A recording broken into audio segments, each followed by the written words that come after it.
Esto surgía a partir de la Primera Guerra Mundial y entiendo a lo mejor que era por todas estas amputaciones que había en la guerra, el intentar volver a la vida normal a lo mejor sin una extremidad. La conoces porque te ha pasado previamente algo y algo malo. No suele ser bueno. Hay un ratio en mi residencia de 10 horas de terapia ocupacional para 180 residentes. Uf, es una barbaridad. Es una barbaridad. Muy poco personal. Muy poco.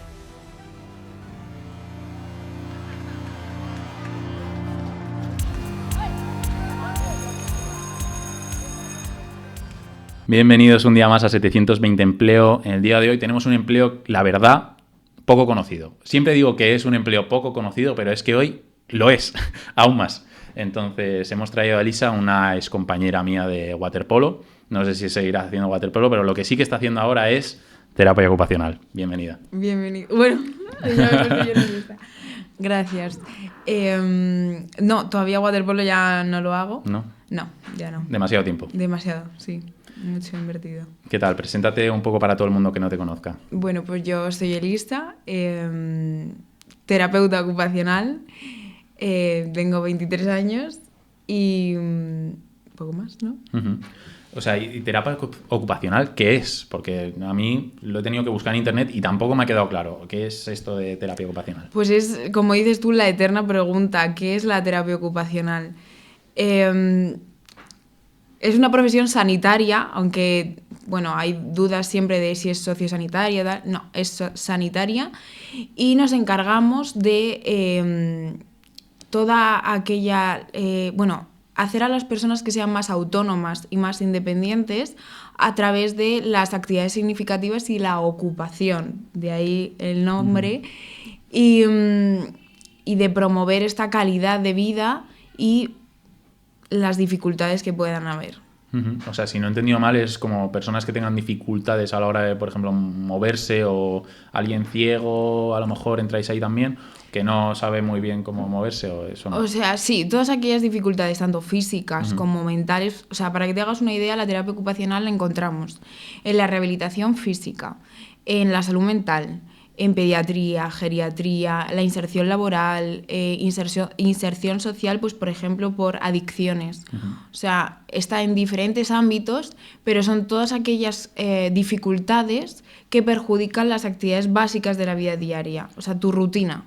O sea, me comentabas que esto surgía a partir de la Primera Guerra Mundial y entiendo a lo mejor que era por todas estas amputaciones que había en la guerra, el intentar volver a la vida normal a lo mejor sin una extremidad. Exacto, o sea, viene de los soldados de la Primera Guerra Mundial, pues cuando hubo todas esas bombas, tiroteos, la reincorporación a la vida cotidiana, pues de ahí surgió la terapia ocupacional, que luego ha ido evolucionando, pero sobre todo pues con trabajos manuales, sobre todo artísticos, manualidades y cosas así, y luego gracias a Dios ha ido evolucionando a mucho mejor. Uh-huh.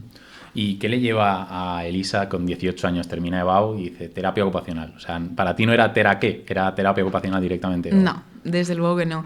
Yo creo que el 90% de las que estábamos ese primer día de universidad no sabíamos qué era la terapia ocupacional. O sea, yo quería entrar a enfermería, pero no me dio la nota. Y dije, bueno, no pasa nada, pues me meto el primer año y luego convalido. Pero al final, después del primer año y de darme cuenta que a mí la sangre me marea, entonces tampoco era gran opción.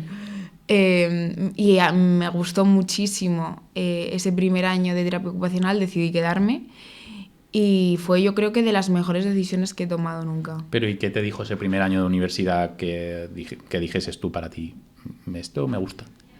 Pues descubrí un mundo, o sea, descubrí, creo que una profesión muy humana, aunque todavía sigo dudando de cómo definirla, porque nos encargamos de cosas tan básicas, o sea, de esa día a día, cómo recuperarlo, que me parece muy difícil el explicarlo. O sea, también tenemos mucho que hacer en la terapia ocupacional a la hora de ampliar vocabulario, investigar.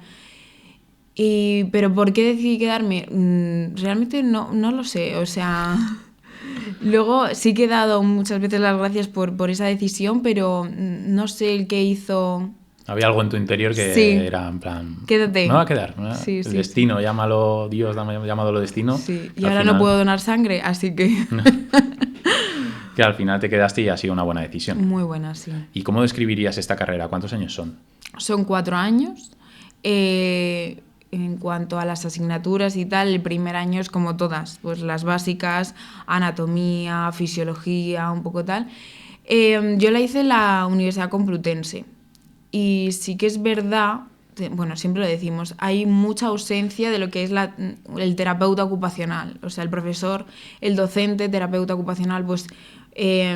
me parece muy bien que anatomía, que es una asignatura pues a lo mejor más específica, me la dé un experto en esa materia, pero a lo largo de la carrera ha habido muy poquitos terapeutas ocupacionales. Hasta el final, donde cuarto de carrera son prácticas todo, y el TFG.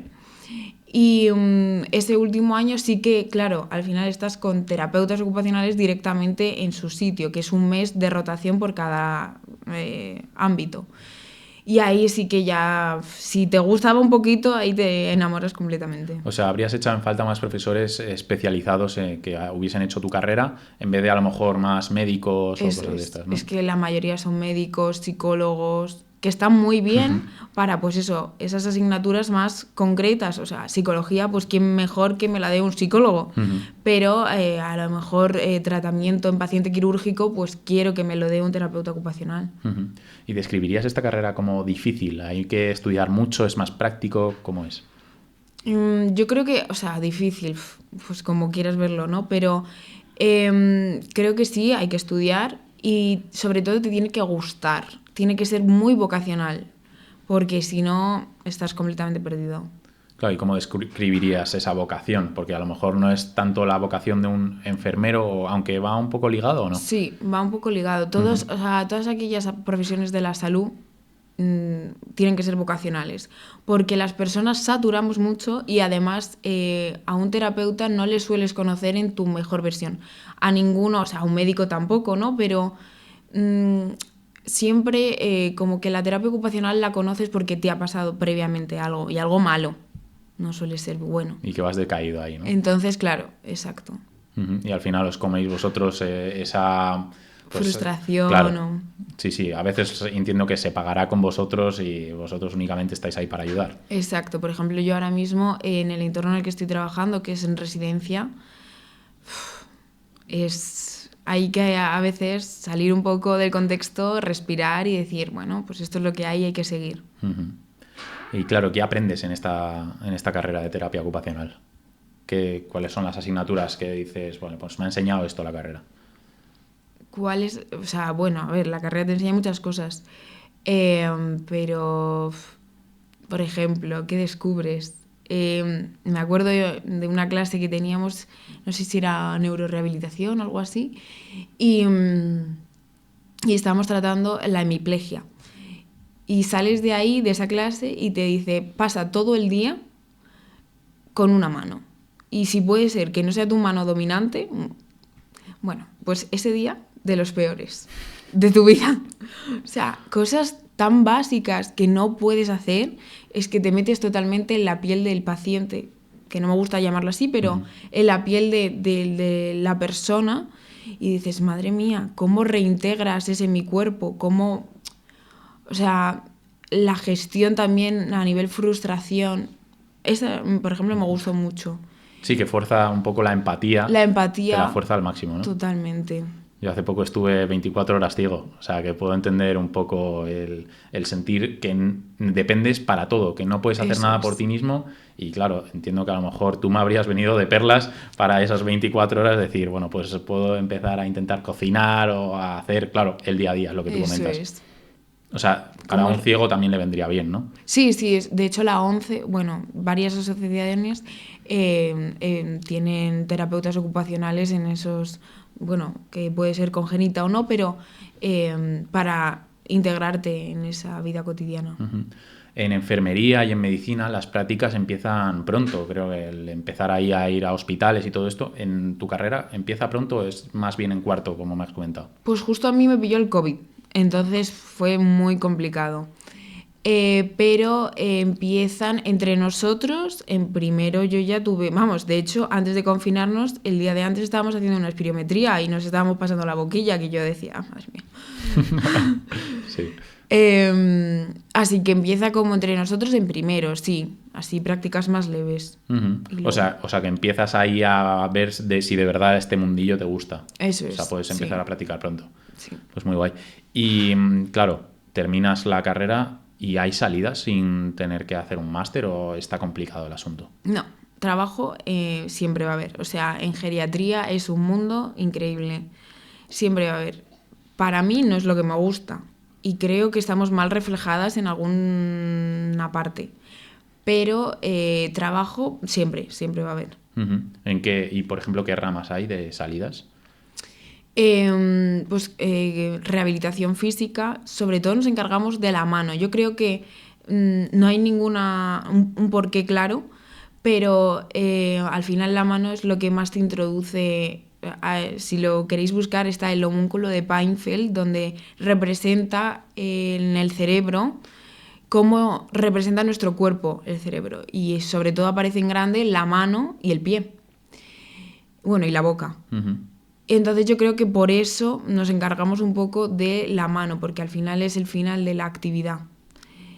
Y luego tenemos salud mental, que eso, lo que te contaba de que pues hay ciertas patologías como son la depresión, bueno, realmente un problema de salud mental y más como estamos actualmente, pues toda la rutina de tu día a día se destructura por completo. Entonces ahí también tenemos un campo súper fuerte. Pediatría, todo el retraso madurativo también. ¿Qué más? Reinserción tanto laboral como pues temas sociales de adicciones, diversidad funcional, o sea, Tocáis todos los estamos palos. presentes en todo. Sí. ¿Y es todo en hospitales o es más en centros privados o cómo va esto? Hay un poco el problema que en público somos muy poquitos, somos como los unicornios, literalmente muy pocos. Sobre todo también estamos en centros pues privados. Y también te digo que, por ejemplo, en la Comunidad de Madrid nos sacan plaza desde 2016 en lo público. Joder. Y eso entiendo que hace falta bastante, ¿no? Hace falta más gente y, claro, más oposiciones. Uh-huh. Porque yo ahora mismo compito con alguien que ha entrado por bolsa y aunque saque un 10... nunca voy a poder optar porque tengo 0 puntos a nivel. O sea, es un cómputo entre el examen que se hace y los puntos que tienes por trabajar en lo público. Entonces yo ahora, aunque esté en una residencia de la Comunidad de Madrid, como tiene gestión privada, tengo muy poquitos puntos. Uh-huh. Claro, ¿y cómo funciona eso de los puntos? Porque lo he escuchado en varios podcasts y no me llega a quedar claro. La última vez tuvimos un enfermero y no me quedaba del todo claro el decir, joder, ¿cómo funciona esto de los puntos? Pues cuanto más trabajes en el sector público, más puntos tienes. Luego, también hay créditos, pues si haces formaciones, cursos, también, por ejemplo, en terapia está abierta la bolsa constantemente. Entonces tú si haces un máster, pues metes como la acreditación del máster y te da X puntos a nivel de bolsa. Lo que hablábamos antes del doctorado, pues te da 2 puntos. Y pues vas sumando puntos hasta llegar. ¿Y hay algún sitio donde veas si hay formaciones que valen X, Y, Z? Sí, o sea, Página web, en la página web, sí. O sea, te dice de ir a charlas y cosas de estas, ¿vale también o eso tampoco es...? Pero muy poquito. Uh-huh. Ok. Y claro, llegas al máster y ¿qué máster hiciste? O sea, a mí me gusta mucho la neurorehabilitación. Sobre todo los accidentes cerebrovasculares y todo ello. O sea, me parece magnífica la recuperación y esa reinserción a la vida cotidiana. Entonces me hice el máster de la Rey Juan Carlos de neurocontrol motor.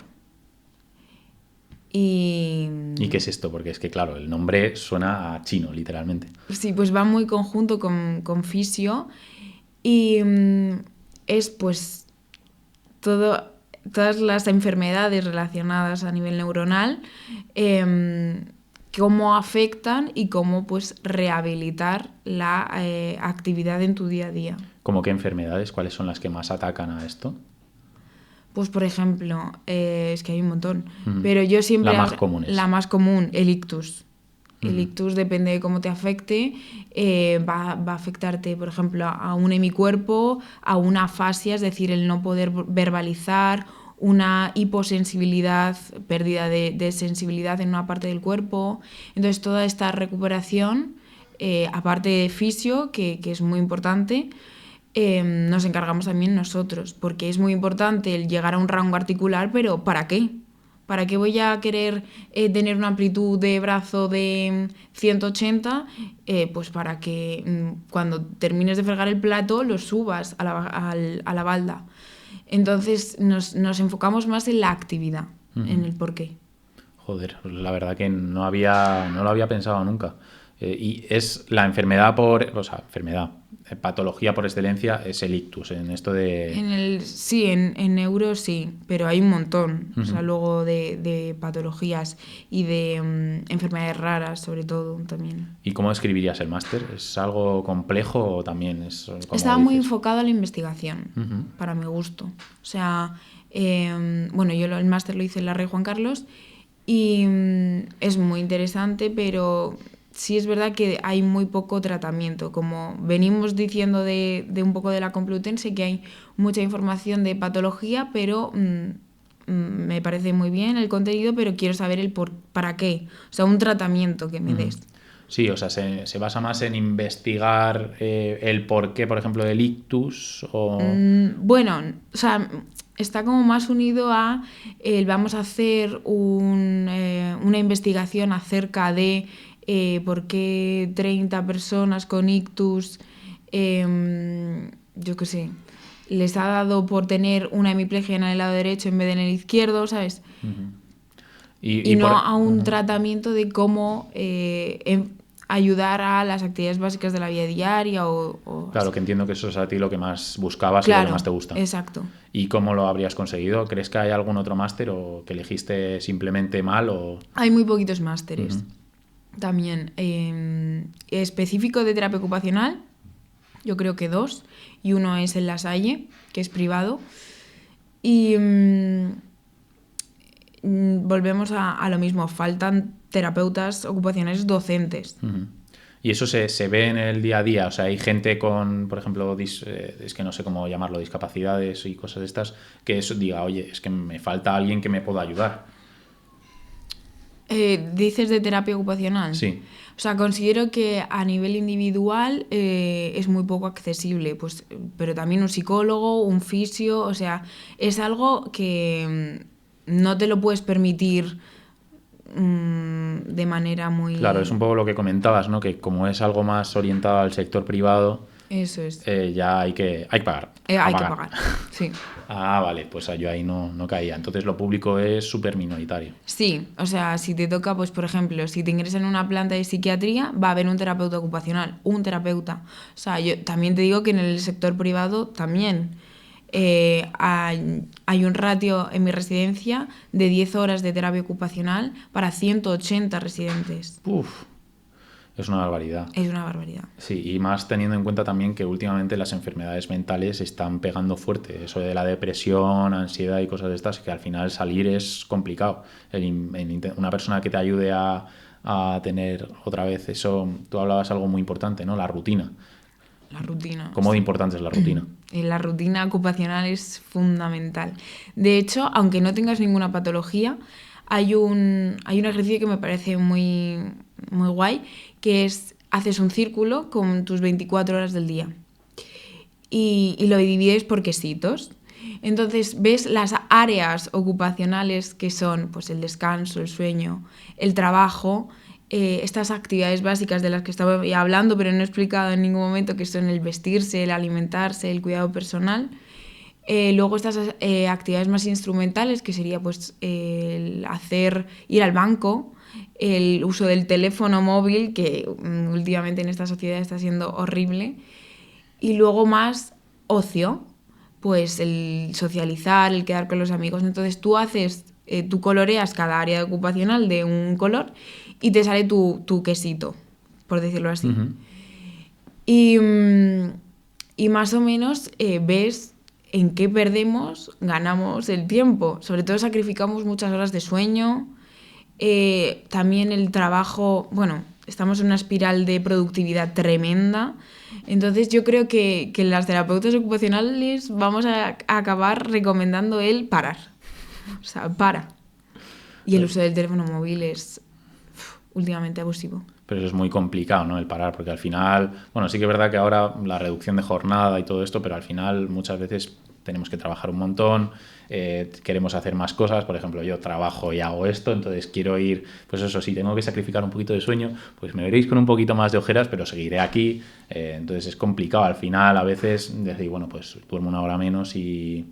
Sí, pero no estamos hablando de una hora menos. Estamos hablando de que a lo mejor hay que dormir entre 6-7 horas, que hay que trabajar entre 7 o 6, 8 horas y que el resto pues nos lo repartimos entre 2 horas de AVDs, 2 horas de ocio, de actividades básicas de la vida diaria. O sea, como repartirlo. Pero llega un punto que pedimos comida a domicilio porque no llegamos, estoy 17 horas con el móvil, pero bueno, he dormido 3 horitas, estoy fresco. No. Al final hay este gran problema de la salud mental que está generando últimamente. Y sobre todo también entiendo que por el teléfono, ¿no? Por el teléfono, las redes sociales. O sea, no es normal las cifras de ansiolíticos que hay en España, no es normal que cada vez estos terribles TCAs, trastornos de la conducta alimentaria, sean niñas con 12 años. Yo lo estaba hablando esta mañana con una amiga, con 12 años estabas comiendo arena, no puede ser, o sea, no puede ser. Sí, la verdad que al final vamos a pasos agigantados, ¿no? Esta sobreinformación a veces pues hay que saber llevarla y al final un niño, si no le enseñas a llevar... Nosotros porque nos hemos adaptado y ha ido todo muy progresivo, yo creo, en nuestra generación. Pues tuvimos nuestro primer teléfono que no servía ni para tomar por culo, poco a poco, y ya hemos ido madurando según la tecnología, pero ahora un niño tiene en su mano el mundo. Sí. Y es difícil adaptarse y a lo mejor, oye, pues a lo mejor habría que hacer algo a nivel educativo, pero esto ya es más aparte del podcast que nos hemos metido un poquito aquí.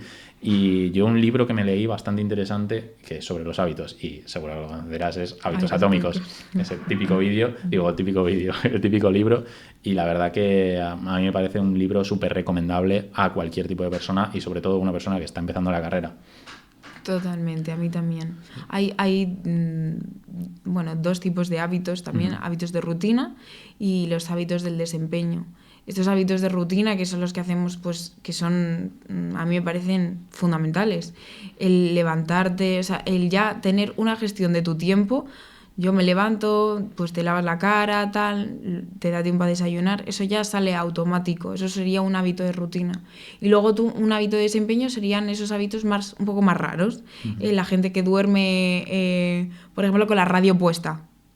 Que dice, yo soy una persona así. Son hábitos raros, pero que forman parte de tu día a día. ¿Y vosotros trabajáis también con todo tipo de hábitos? Los hábitos ocupacionales también son fundamentales porque un hábito da lugar a una actividad. Al poder hacer una ocupación, los roles ocupacionales son imprescindibles. O sea, todos nos basamos en ese rol de madre, de trabajador, de deportista. O sea, los roles ocupacionales son la base. Y la base de eso es tener un buen hábito en tu día a día. Entiendo que vosotros enseñáis esto, pero, por ejemplo, el libro de Hábitos Atómicos, ¿lo recomendaríais en consulta o eso ya...? Bueno, sí, a nivel lúdico está muy bien. Sí, pero vosotros os encargáis más de transmitir el conocimiento que hay en ese libro, lo transmitís vosotros y ya está. O sea, yo también recomiendo, por ejemplo, un libro muy guay que se llama Preocúpate, de María Vidañas y Laura, que son dos terapeutas y me parece también dan ejercicios y muy guay. O sea, para el que tenga la duda de si quiere ejercer esta profesión, leerse eso le puede ayudar. Sí, y hay un podcast también muy guay de Jorge que se llama Hablando de todo. Después de ver del tuyo, que se pasen a eso. Ok, bueno, aquí habremos puesto un pitido, hacia la competencia no hablamos. Nada, estoy de broma. Y bueno, vamos a reconducir un poco que nos hemos ido por las ramas. Y quería hablar un poco de, claro, qué salida, por dónde cogiste tú, de qué estás trabajando actualmente. Sí, pues yo salí de la carrera y ya me puse ese verano a trabajar en un centro de día al lado de mi casa. La verdad que a mí la geriatría no es que me llame, me encantan y yo creo que son las personas que más van a apoyar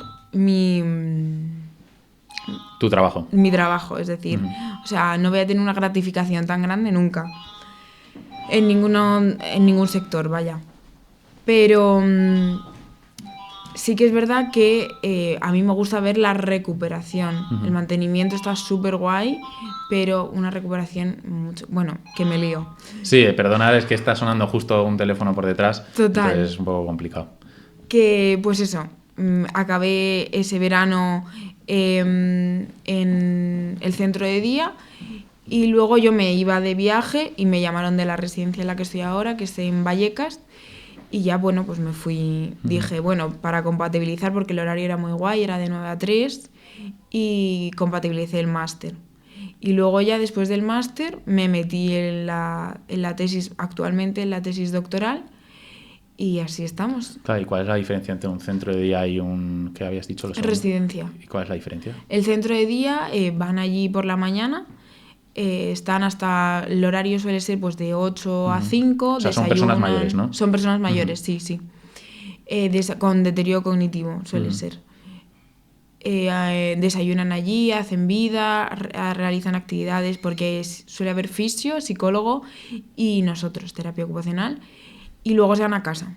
Y luego fines de semana también es en el domicilio. Y luego en residencia, pues no, la vida completamente allí. ¿Qué es vida?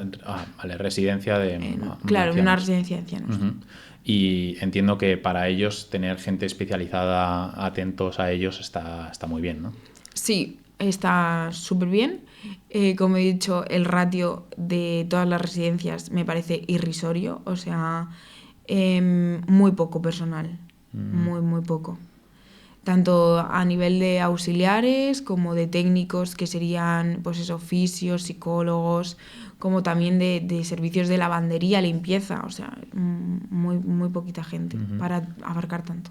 Sí, y va a ir a peor. Bueno, al final estamos todos un poco fastidiados, ¿no? En España no podrían ir muchas cosas mejor. Sí, eso también. Pero está complicada la cosa. Entonces, en este sector principalmente está un poco complicado, ¿no? En ese sentido, sí. O sea, siempre va a haber trabajo, pero... ¿Y en la residencia notas más esto que comentabas, que a ti te gustaba más, el ver el desarrollo de cómo se está mejorando? ¿Se nota más que en el centro de día o es un poco parecido? Es verdad que el perfil de residentes, o sea, de usuarios y residentes es diferente. En un centro de día van a ser un poquito más autónomos y al final tienen la capacidad de vivir en su domicilio, aunque tengan ayuda a domicilio o aunque vivan con sus hijos. Aquí en residencia, pues la dependencia es mucho mayor. Son perfiles bastante diferentes. También tener en cuenta que cuando tú entras en una residencia, tu vida se adapta al horario, a la vida de una gestión. Es decir, a lo mejor en tu casa a ti te apetecía levantarte a las 12 y en una residencia no. Va a ser en función a cómo esté organizada la residencia. Es más como un internado. Está ahí, suena la trompetilla, a levantarse todo el mundo. Exacto, un poco. Cuando te levantan las auxiliares. ¿Y cómo describirías que es un día a día, el día a día tuyo en tu trabajo? En mi trabajo, pues son muchas cosas. Porque tampoco he mencionado que la terapia ocupacional se encarga de los productos de apoyo, que son las sillas de ruedas, todo eso que nos hace adaptarnos al entorno. Entonces, todo el tema de los productos de apoyo, pues si necesitas un colchón antiescaras, pues hay que llamar a la familia. O si necesitas, sobre todo por la mañana, nada más entrar, pues valoro traslados, transferencias. Quiere decir, si una persona tiene la capacidad de vestirse sola, de si necesita un apoyo, si necesita dos. O sea, todo eso lo valoramos tanto desde terapia ocupacional como de fisio. Hacéis como todo el estudio de las cosas que van necesitando los pacientes. Sí, pero siempre fomentando su autonomía y su independencia. O sea, decís, por ejemplo, el tema de las muletas, que se use hasta cierto punto y a partir de cierto punto las quitamos o algo así. Sí, eso a lo mejor es un poco más de fisio, pero si el uso de una grúa bipedestadora Joder, vaya nombre tú.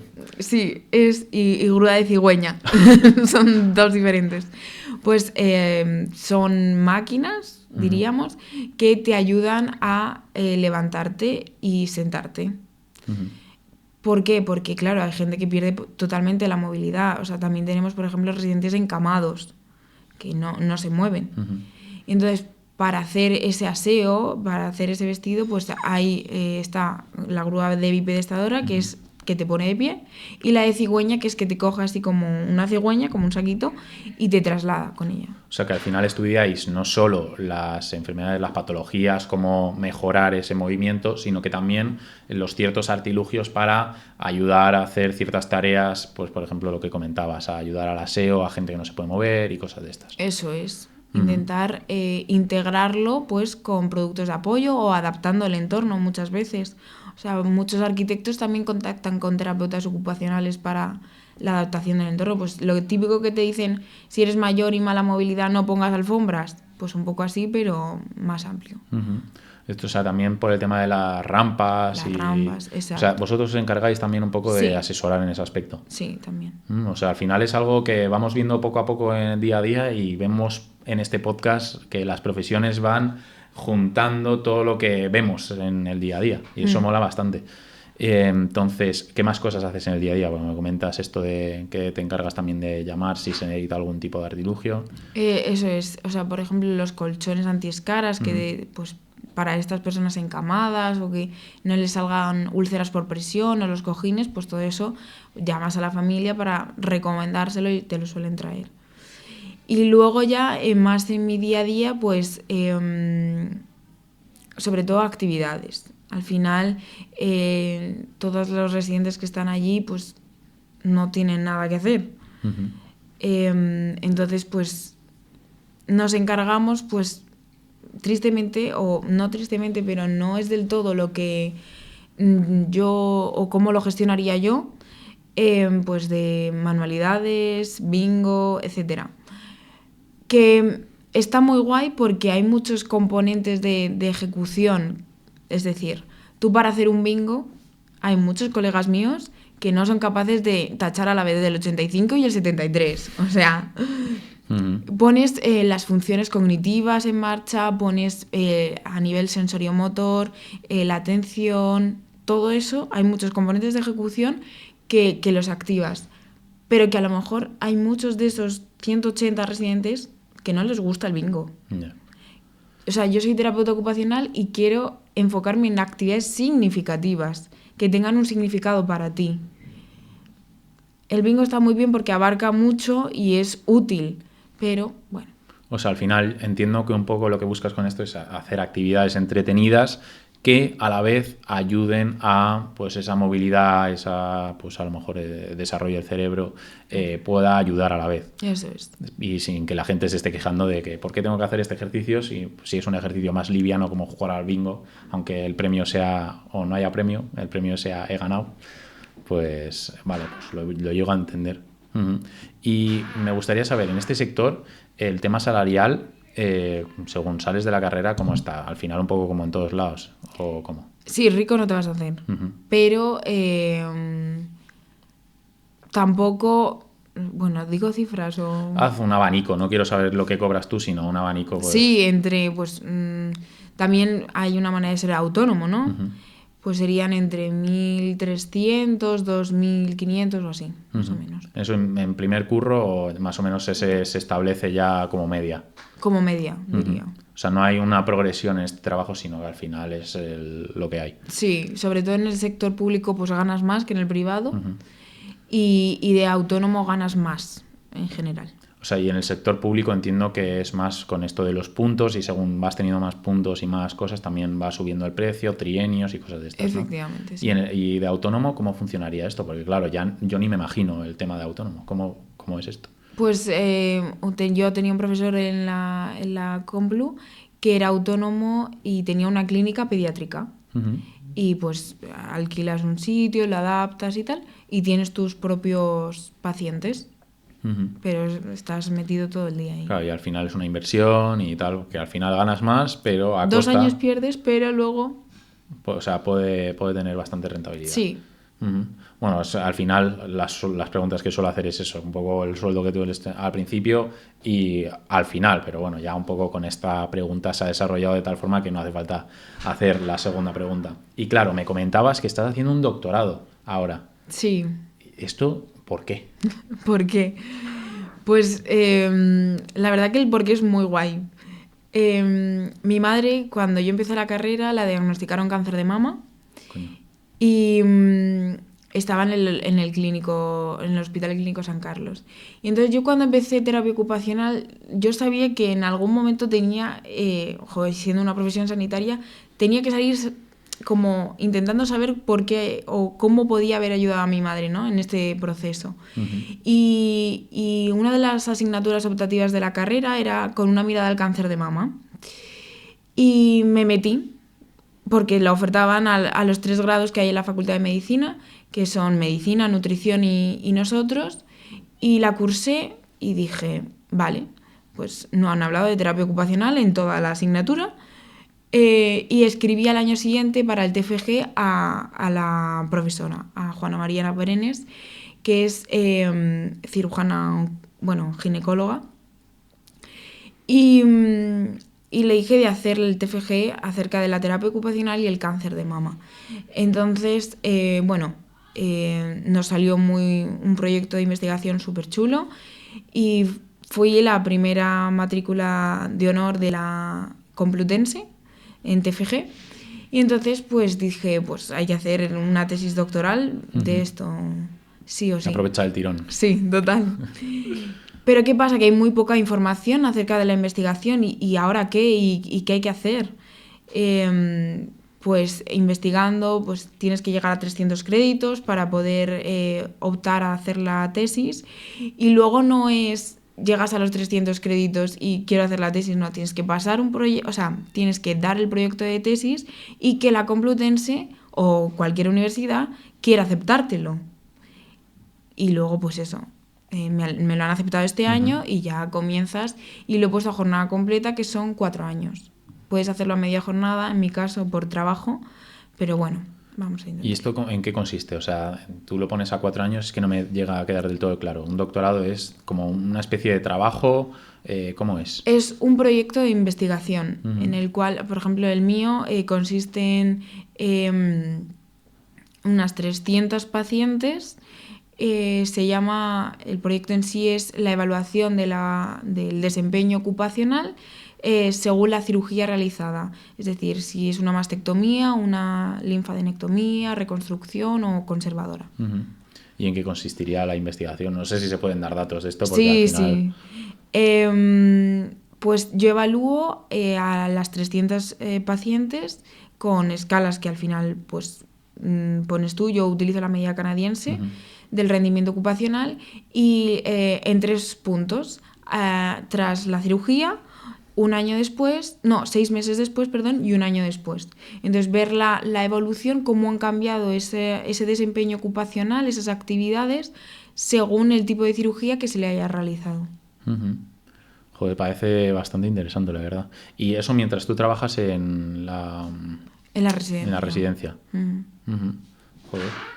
¿Y cuáles son los desafíos principales a los que te enfrentas ahora mismo? En cuanto a la tesis. Sí. Pues los desafíos principales es el tiempo. Al final estás tú sola frente, aunque tienes a tus directores de tesis, frente a un montón de evaluaciones, de pacientes, mucho tiempo invertido y que tampoco, o sea, es un poco por amor al arte, a la investigación y a la carrera. Yeah. Porque no te asegura como tal nada. Bueno, lo que he comentado antes de que sí, el doctorado sirve para dar clases en la universidad, pero ahora mismo por los requisitos que hay en las universidades públicas, que uno de ellos es ser jefe de servicio, yo nunca voy a poder optar a ser un jefe de servicio de un departamento, tanto en salud mental como en rehabilitación física, porque siempre lo va a ser un médico. ¿Y no podrías llegar de ninguna de las maneras? No, pero bueno, eso se está luchando para cambiarlo, así que yo espero que en un futuro se cambie y seamos los terapeutas los que demos clase a terapeutas. O sea, pero actualmente no se podría. Actualmente no. En la privada sí, puedes acceder a una plaza interino, pero en la pública no. Puedes ser profesor asociado, pero con lo que se conlleva a nivel salario, horario y todo eso. Vaya. Joder, y ni combinándolo con algo de magisterio ni nada de esto. Vaya. Pues a ver si arreglan esto y una persona que está estudiando una carrera pueda estar enseñada por una persona que ha hecho esa carrera. Exacto. Que sería lo ideal. Sí. Y que te iba a preguntar por el tema de habilidades, porque decimos que esto es muy vocacional y que se parece mucho a la enfermería, medicina, pero ¿qué habilidades debería tener una persona que se dedica a terapia ocupacional? Que le guste estar con las personas me parece fundamental, que tenga la capacidad de generar ese vínculo, esa empatía con las personas, porque yo creo que es donde se refuta todo el tratamiento. O sea, el que yo tenga, ser una persona dependiente a nadie le gusta. Entonces, que yo tenga la capacidad de confiar en ti, que tú me vas a ayudar a ser la persona autónoma que era antes, o que vas a intentar que mi entorno o que mi contexto se adapte a ello, pues yo creo que es lo fundamental. Y el tema justo de la empatía y todo esto es lo que comentas, ¿no? Sí. ¿Y por qué lo relacionan con la enfermería? Bueno, es que yo creo que al final en el área de la salud somos multidisciplinares. Coges un poco de psicología porque una enfermera también es en parte psicóloga, con esa frustración de un paciente que te viene angustiado a urgencias, o un médico, o incluso a un fisio. O sea, somos un poco una mezcla de todos, pero nuestra base fundamental es la vida cotidiana, la reestructuración y las actividades significativas mediante la ocupación. ¿Cuáles dirías que son las principales? O sea, esto ya es pregunta que me surge y es ¿cuáles son las principales cosas que deberíamos cumplir en nuestros hábitos en un día? O sea, no sé si hay como pro tips o algo así. O esto ya... En nuestra rutina día a día. Esto es una pregunta, la verdad, que me la he tirado. O sea, no tengo ni idea, ¿eh? Antes de concluir, justo, vamos, la siguiente ya es un poco que nos recomiendes, ¿qué le recomendarías a personas que quieren estudiar tu carrera o que quieren trabajar de lo tuyo? ¿Qué les recomendaría? Bueno, que no se me... No, es broma. Que es una profesión muy bonita, que necesita mucho apoyo en cuanto a la investigación. Creo que nos debemos conocer, que nos conozcan los propios ámbitos de la salud, y que la van a disfrutar un montón, que es muy humana. Pues nada, muchísimas gracias por venir.